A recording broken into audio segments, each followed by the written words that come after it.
Assalamualaikum dear students, how are you all? I hope you are all doing well. Welcome back to Learning Zone. Today we will learn about errors in measurement. Whenever we measure something, our results are not always perfect and accurate. But why does this happen? What are the reasons of this? In this video, we'll explore these different types of errors, understand their causes, and discuss ways to minimize them. So let's get started. Our first topic is errors in measurement. Errors in a measurement refers to the difference between the true value of a quantity and the measured value. It represents the uncertainty or deviation that arises while making a measurement. So errors in measurement, errors जो हैं वो हमारे पास difference है true value में और measured value में। True value हमारे पास वो चीज़ है अगर हम इस चीज़ की मेजरमेंट ले रहे हैं किसी स्केल से, ठीक है, तो स्केल जो इसकी मेजरमेंट दे रहा है एक्चुअल वो कुछ सेंटीमीटर्स है। बट अगर हम बात करें जो हमने खुद मेजर की वैल्यू, ठीक है, वो तो स्केल पे रख के हमें पता चल रहा है कि this is the actual measurement, कोई हमने स्टैंडर्ड सेट किया हुआ है। बट जब हम उसकी मेजरमेंट करें तो वो हमारे पास डिफरेंट टाइम, इस चीज का आपस में जो डिफरेंस है हम इसको बोलेंगे कि ये एरर है मेजरमेंट में, कोई फॉल्ट है मेजरमेंट में। इट रिप्रेजेंट्स द अनसर्टेनिटी और डेविएशन, मीन कोई ना कोई श्योरिटी नहीं है हमें कि क्या चीज हम मेजर कर रहे हैं और उसमें कितनी जो है वो अनसर्टेनिटी आ रही है, कितनी अनश्योरिटी आ रही है, हम उसको कहते हैं कि ये हमारे पास एरर्स है मेजरमेंट में। That arises while making a measurement, जब हम कोई मेजरमेंट करते हैं तो उस ड्यूरिंग जो हमारे पास फॉल्ट आ जाता है, उस ड्यूरिंग कोई मिस्टेक हम कर देते हैं, कोई थोड़ी सी एक्चुअल वैल्यू से हमारी जब मेजरमेंट थोड़ी सी डेविएट कर जाती है एक्चुअल वैल्यू से, तो वो हम कहते हैं कि ये हमारे पास एरर आ गया है किसी न किसी मेजरमेंट में, ठीक है। तो अब ना इसकी कुछ टाइप्स हैं, कुछ जो हमारे पास हैं मेजरमेंट्स वो आ रही हैं। इंसान जब कोई एक्सपेरिमेंट कर रहा है तो वो खुद जो है वो उसमें एरर क्रिएट कर देता है, ठीक है, उसको अच्छे तरीके से मेजरमेंट नहीं आती तो वो खुद जो है वो उसमें कोई ना कोई फॉल्ट कर देता है। लेकिन इसके अलावा कभी कभी ये भी होता है कि हर दफ़ा इंसान से गलती नहीं होती, कभी कभी वो जो हमारे पास कोई ना कोई हमने स्टैंडर्ड सेट किया होता है, कभी कभी हमारे पास जो हमने सेट किया होता है स्केल या कोई ना कोई सिस्टम, कोई ना कोई मशीन, तो वो भी फॉल्टी हो सकती है, वो भी खराब हो सकती है। दैट्स वाई उसमें एरर हमारे पास आ जाता है। और कभी कभी कोई इस तरह का एरर आ जाता है कि हमें समझ नहीं आ रही होती कि एरर किस बेस पे है, हम उस चीज को कंट्रोल नहीं कर पाते। अगर तो वो कह लें कि इन्वायरमेंट की वजह से है या फिर कोई ऐसा इशू है जिसको हम कंट्रोल नहीं कर पा रहे, हम उसको प्रिडिक्ट नहीं कर पा रहे, it means that this is something like that error. तो अब हम अगर इसकी टाइप्स की बात करें तो टाइप्स हमारे पास हैं। फर्स्ट इज ह्यूमन एरर, जो कि हमने बात की, ये एरर इस तरह का है कि जो एक्सपेरिमेंटर होता है, जो एक्सपेरिमेंट कर रहा है, वो इसमें कोई ना कोई फॉल्ट कर देता है मेजरमेंट करते करते, ठीक है। इसके अलावा सिस्टमैटिक एरर है। सिस्टमैटिक एरर मींस सिस्टम जो है वो एरर शो कर रहा होता है, सिस्टम में कोई ना कोई फॉल्ट होता है, ठीक है। अब इसके अलावा रैंडम एरर की बात करें तो वो हमारे पास अनप्रिडिक्टेबल है, उसको हम मेजर नहीं कर पाते, उसको हम प्रिडिक्ट नहीं कर पाते कि वो कहाँ एरर आ रहा है और हम इसको कैसे कंट्रोल कर सकते हैं, ठीक है। तो अब इसकी हम जो टाइप्स हैं उसको वन बाय वन डिस्कस करेंगे, एक्सप्लेन करेंगे। So first is human error. Human error की बात करें तो ये मैंने यहाँ एक्सप्लेन किया, जब एक्सपेरिमेंटर जो है हमारे पास, जो कोई ना कोई एक्सपेरिमेंट कर रहा है, मेजरमेंट ले रहा है, तो जब वो फॉल्ट करेगा कोई ना कोई मेजरमेंट लेते हुए तो वो ह्यूमन एरर होगा। इसकी अगर प्रॉपर डेफिनेशन देखें, errors, human errors they occur due to personal performance. Personal means जो एक्सपेरिमेंटर है वो कोई फॉल्ट करेगा तो हम बोलेंगे ये उसने पर्सनल कोई ना कोई इशू किया है, तो ये ह्यूमन एरर को शो करेगा। The limitation of the human perception such as the inability to perfectly estimate the position of pointer on a scale. Like अगर हम ये कहते हैं कि हमने ये जो पेंसिल है इसको मेजर करना है, ठीक है, इस पेंसिल को हमने मेजर करना है, हमने स्केल रखा जहां से हमने मेजर करना है। और क्या करेंगे, मैं अगर एक्सपेरिमेंट कर रही हूँ तो ये हमने स्केल अगर रख दिया, ठीक है, तो स्केल अगर हमने रख दिया है तो हम बोलेंगे कि ये जो इसका इनिशियल पॉइंट है, मे बी वो 0 की जगह हम 1 सेंटीमीटर ले रहे हैं, ठीक है, मे बी हम उसको थोड़ा सा 0 से नीचे जो है वो मेजर करना स्टार्ट कर रहे हैं। दिस मीन्स दैट कि जो इनएबिलिटी है किसी एक्सपेरिमेंटर की, तो वो इस चीज को शो कर रही है, और ह्यूमन एरर जो है वो इस वजह से अक्कर हो रहा है। अब हम इसमें इसकी जो है वो बात करेंगे कि इसके कॉजेस क्या हैं, कैसे ये एरर्स जो हैं वो अक्कर हो रहे हैं, और इसको हम रिड्यूस कैसे कर सकते हैं, रिडक्शन क्या है इस चीज की, तो इस बारे में भी हम बात करते हैं। ओके, अब हम बात कर लेते हैं कॉज की, कि कॉज क्या है इसका, कैसे ये प्रोड्यूस हो रहा है error. They cause due to faulty procedure to read the scale. हम जो पर्सन है जो एक्सपेरिमेंटर है, उसका जो प्रोसीजर है वो फॉल्ट है, ठीक है, उसको मेजर नहीं करना आ रहा, कोई ना कोई एक्सपेरिमेंट नहीं करना आ रहा, कोई ना कोई मेजरमेंट लेनी नहीं आ रही।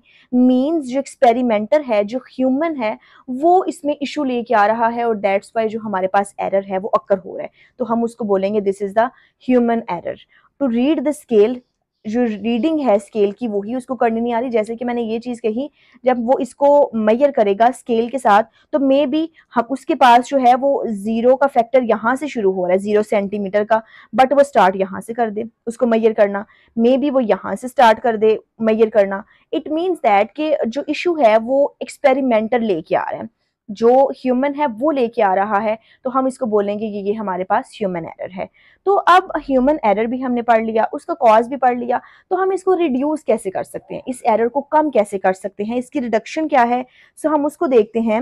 Reduction, they can be reduced by ensuring proper training, techniques, and procedure to handle the instruments and avoiding environmental distraction or disturbance for proper focusing।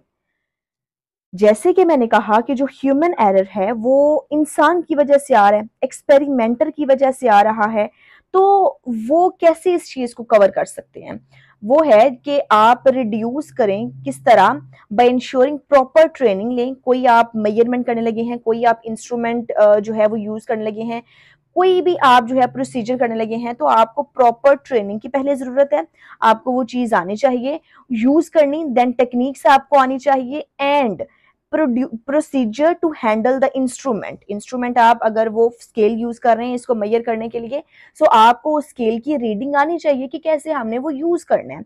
And avoiding environmental disturbance और डिस्ट्रैक्शन और disturbance for proper focus के लिए आपको environment की disturbance और जो हमारे पास distraction है उसको अवॉइड करना चाहिए, सो दैट लाइक अगर आप इसको मेजर कर रहे हैं, ठीक है, आप इसको मेजर कर रहे हैं तो आप इसको ऐसे छोड़ दें, तो जो हमारे पास इन्वायरमेंट है, इन्वायरमेंट इशू आ रहा है उसको, ये ये इन्वायरमेंट आया है कि आप उसको एयर की वजह से वो हिल गई है पेंसिल, या फिर वैसे फ्रिक्शन की वजह से वो हिल गई है, तो लेस फ्रिक्शन की वजह से अगर वो मूव कर रही है, इट मीन्स दैट कि ये फॉल्ट किसका है, एक्सपेरिमेंटर का, क्योंकि वो ही एक्सपेरिमेंट कर रहे हैं।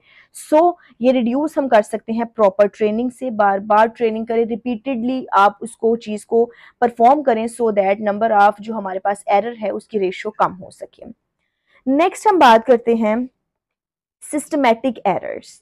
हमारे पास जो सेकंड एरर था दैट इज सिस्टमैटिक एरर, तो वो मैंने बात की थी कि वो हमारे पास है सिस्टम जब एरर शो करता है तो उस वजह से।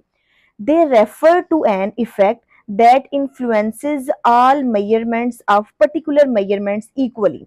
It produces a consistent difference in readings. इसमें वो कह रहे हैं कि ये हमारे पास एक कंसिस्टेंस एरर है, और इससे क्या होता है कि सिस्टम जब हमारे पास एरर शो करता है तो हम क्या कहते हैं कि ये सिस्टमैटिक एरर है। दैट इन्फ्लुएंसेस ऑल मेजरमेंट्स को इन्फ्लुएंस करता है टू पर्टिकुलर मेजरमेंट्स इक्वली।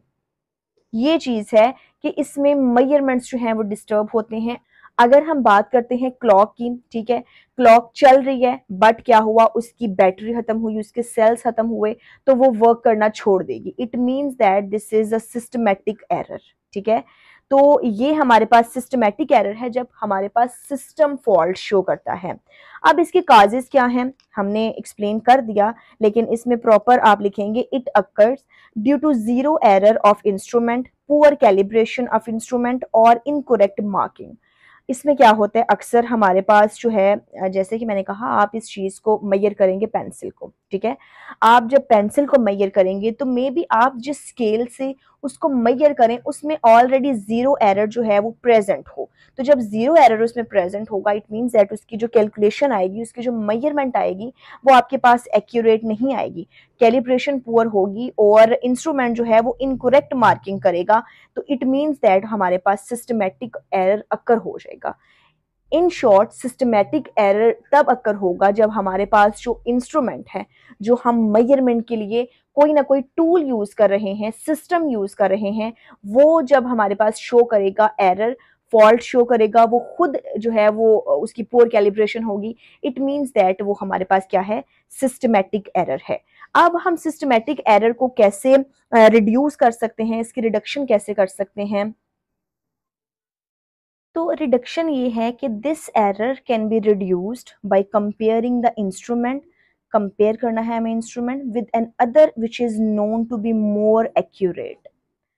हमारे पास जो फॉल्टी इंस्ट्रूमेंट है जो एरर शो कर रहा है उसको जब हम दूसरे इंस्ट्रूमेंट के साथ, दूसरे सिस्टम के साथ कंपेयर करेंगे, उसके साथ जो ठीक है, ठीक है, जो हमारे पास वेल एक्यूरेट वैल्यूज शो कर रहा है, उस सिस्टम के साथ जब हम उसको कंपेयर करेंगे तो हमें पता चलेगा कि हाँ जी ये सिस्टम का एरर है, ठीक है। अगर दो क्लॉक्स, आपने एक रूम में एक क्लॉक लगाई हुई है, दूसरे रूम में दूसरी क्लॉक लगाई हुई है, तो आप देखेंगे कि एक की अगर सेल खत्म हो गया, ठीक है, सेल खत्म हो गया तो आप दूसरी जो क्लॉक है वो चलती रहेगी, लेकिन वो सेल जिसके खत्म हो गया वो क्लॉक जो है वो नहीं चल रही होगी। तो आपको पता चल जाएगा कि क्लॉक में कोई ना कोई इशू आया है, ना कि ये कि टाइम ही रुक गया है। टाइम नहीं रुकता, तो ये है कि क्लॉक में इशू आ गया है। आपको पता चल जाए कि ये सिस्टमेटिक एरर है, बिकॉज जो दूसरा इंस्ट्रूमेंट है जो हमारे पास वेल वैल्यूज शो कर रहा है तो वो ठीक है, बट आपको इन दोनों का डिफरेंस करके, उन दोनों को कंपेयर करके पता चल जाएगा कि यस ये हमारे पास सिस्टमेटिक एरर शो कर रहा है, हमें इसमें बैटरी या सेल चेंज करने की जरूरत है, ठीक है। तो इसको आप इस तरह रिड्यूस कर सकते हैं। नेक्स्ट हम बात करते हैं जी रैंडम एरर्स। रैंडम एरर्स में हमने बात की थी वो एरर्स जिनको हम प्रिडिक्ट नहीं कर सकते, जो हमारे कंट्रोल में नहीं होती चीजें। लाइक ये है कि it occurs when repeated measurements of a quantity gives different values under the same conditions। आप अगर बात करते हैं, आपने टेम्परेचर नोट किया, एक टाइम पे टेम्परेचर था आपके पास, आप बाहर हैं, ठीक है, आपके पास है टेम्परेचर दैट इज कह लें कि 30 डिग्री सेल्सियस, आपके पास ये टेम्परेचर है, ठीक है। आपने थोड़ी देर बाद या फिर उसी वक्त चेक किया तो क्या हो गया, वो टेम्परेचर रिड्यूस होके 25 डिग्री सेल्सियस में चला गया। आप अगेन उसको देखेंगे वो अगेन रिड्यूस हो जाएगा, हालांकि आप उधर ही खड़े हैं और मेजरमेंट्स करते जा रहे हैं। तो आपको पता नहीं चल रहा है ऐसे क्यों हो रहा है, दिस इज रैंडम एरर। अब ऐसे क्यों हो रहा है, इसका ये इशू है कि इन्वायरमेंट का इशू आ सकता है कि उसी वक्त जो है वो थोड़ा सा वेदर क्लाउडी हो गया और टेम्परेचर जो है वो डिक्रीज हो गया, ठीक है। ये किस वजह से हुआ है, ये टेम्परेचर हमारे इन्वायरमेंट की वजह से हुआ है चेंज। हम हमारे कंट्रोल में नहीं है ये चीज़ कि हम उसको जो है वो मेजर कर सकें, कम कर सकें, ज़्यादा कर सकें। तो हमारे पास जो एरर आ रहा है दैट इज़ रैंडम एरर। अब इसके काजेज क्या हैं, they arise due to sudden fluctuation or variation in the environment। environment में जब हमारे पास थोड़ी सी वेरिएशन आ गई, चेंजिंग्स आ गई, तो हम बात करते हैं कि इसमें ये एरर कॉज हो गया, that is random error. It is due to some cause which is unpredictable. कभी कभी ऐसे भी होते हैं हम उसको प्रिडिक्ट ही नहीं कर पा रहे होते कि क्या है। अगर मैं कहूँ कि ये एक, जैसे कि मैंने कहा कि हम उसको जीरो एरर, ठीक है, हमें पता चल रहा है कि इसमें मेजरमेंट में वो इशू आ रहा है, बट साथ साथ क्या हो रहा है कि वो लेस फ्रिक्शन की वजह से वो पेंसिल जो है वो स्लिपरी फील कर रही है। तो अक्सर ये चीज नोटिसेबल नहीं होती और इस वजह से भी ये रैंडम एरर में जो है वो चली जाती है चीज़, क्योंकि ये हम प्रिडिक्ट नहीं कर पा रहे होते, ठीक है। तो अब अगर रैंडम एरर आ गए हैं और हमें उसका कॉज भी पता चल गया है, तो हम इसको मैयर जो है वो रिड्यूस कैसे कर सकते हैं। It can be reduced using several और multiple readings and then taking their average और मीन वैल्यू। हम क्या करेंगे, अगर हमारे पास पास जो है वो first time reading that is 30 degree Celsius आई है, हमने थोड़ी देर बाद चेक किया तो वो 25 डिग्री आई है, तो आप क्या करेंगे, बार बार रीडिंग्स लेंगे, मल्टीपल रीडिंग्स लेंगे, ठीक है। और हम उसकी मीन वैल्यू या फिर जो हमारे पास एवरेज वैल्यू है वो निकाल लेंगे। लाइक आपने नेक्स्ट टाइम ली तो वो आपके पास 27 डिग्री रह गई, आपने नेक्स्ट टाइम ली वो 22 डिग्री सेल्सियस हो गई। तो ये चेंजिंग्स जो बार बार आ गई हैं, आप इन सबको प्लस करेंगे और डिवाइड, जितनी आपने रीडिंग्स ली होंगी उन सब पे डिवाइड कर देंगे। लाइक आपने 4 टाइम्स ली है तो आप 4 पे डिवाइड करेंगे, तो आप इस एरर को रिड्यूस कर सकेंगे कि हाँ जी ये हमारे पास एवरेज और जो एग्जैक्ट है ना वैल्यू वो आ गई है। मींस आप उसकी एवरेज वैल्यू या फिर मीन वैल्यू ले लेंगे और आप इस एरर को जो है वो रिड्यूस कर सकेंगे, ठीक है। Okay, now open page number 19, book page number 19। तो इसमें ना आपको एक क्विक क्विज दिया गया है जो कि हम हर दफ़ा सॉल्व करते हैं। Identify personal, systematic and random errors. आपने तीनों की तीनों जो है वो एरर्स के टाइप्स पढ़ ली, तो अब आप इसमें से जो है वो आइडेंटिफाई करेंगे कि कौन सा एरर कौन सा है। First is your eye level में move a bit while reading the meniscus. Meniscus is actually the curved portion. आप ये सिलेंडर है, ठीक है, आप उसमें वाटर की रीडिंग ले रहे हैं, तो इसमें हमारे पास ये जो कर्व्ड पाथ है, कर्व्ड पाथ, ठीक है, इसको हम मेनिस्कस कह लेते हैं। तो वो कह रहे हैं कि आप इसकी रीडिंग ले रहे हैं और आपकी जो आई है वो थोड़ा सा मूव कर गई है रीडिंग लेते लेते, तो ये किस एरर को शो करेगा। Of course it shows personal या ह्यूमन एरर, बिकॉज ये फ्लक्चुएशन, ये जो एरर आया है, फॉल्ट आया है, वो किस वजह से आया है, आई के मूव करने से, और आई किसकी है, एक्सपेरिमेंटर की। So we can say that this is human error. Okay, so next is air current may cause the balance to fluctuate. अब एयर करंट में थोड़ा सा इनबैलेंस हुआ है या कॉज हुआ है थोड़ा सा, तो वो फ्लक्चुएट कर गया है, एयर बैलेंस करंट जो है वो फ्लक्चुएट कर गई है। तो जब भी फ्लक्चुएशन आएगी तो हमने ये डेफिनेशन में चीज पढ़ी कि वो कौन सा एरर होगा, that is random error. Next is the balance में नॉट बी प्रॉपरली कैलिब्रेटेड। हमारे पास जो बैलेंस है वो प्रॉपरली कैलिब्रेटेड नहीं है, तो जब बैलेंस ही हमारे पास फॉल्ट शो कर रहा है तो ये क्या चीज होगी, it means that this shows systematic error, ठीक है। अब बात करते हैं, सम ऑफ द लिक्विड में have evaporated while it is being measured, कि थोड़ा सा जो लिक्विड है वो इवेपोरेट हो गया जब हमने इसको मेजर किया। तो ये किसका इशू आया है, ये आ गया है जी सिस्टम का issue. We can say that this is systematic error too. ये भी सिस्टमैटिक एरर और ये भी सिस्टमैटिक एरर। ओके, तो आज का हमारा जो लेक्चर है वो कवर हो गया है। आई होप कि आपको एरर्स और उनकी काज और उसके जो रिडक्शन स्टेप्स हैं वो समझ आ गए होंगे। अगर आपको कोई भी इशू हो, कोई भी प्रॉब्लम हो, तो आप वो कमेंट सेक्शन में पूछ सकते हैं। इंशाअल्लाह ताला आपको उसका आंसर दिया जाएगा। So don't forget to subscribe my channel. मिलते हैं नेक्स्ट वीडियो में, तब तक के लिए अल्लाह हाफिज़, टेक केयर, बाय बाय।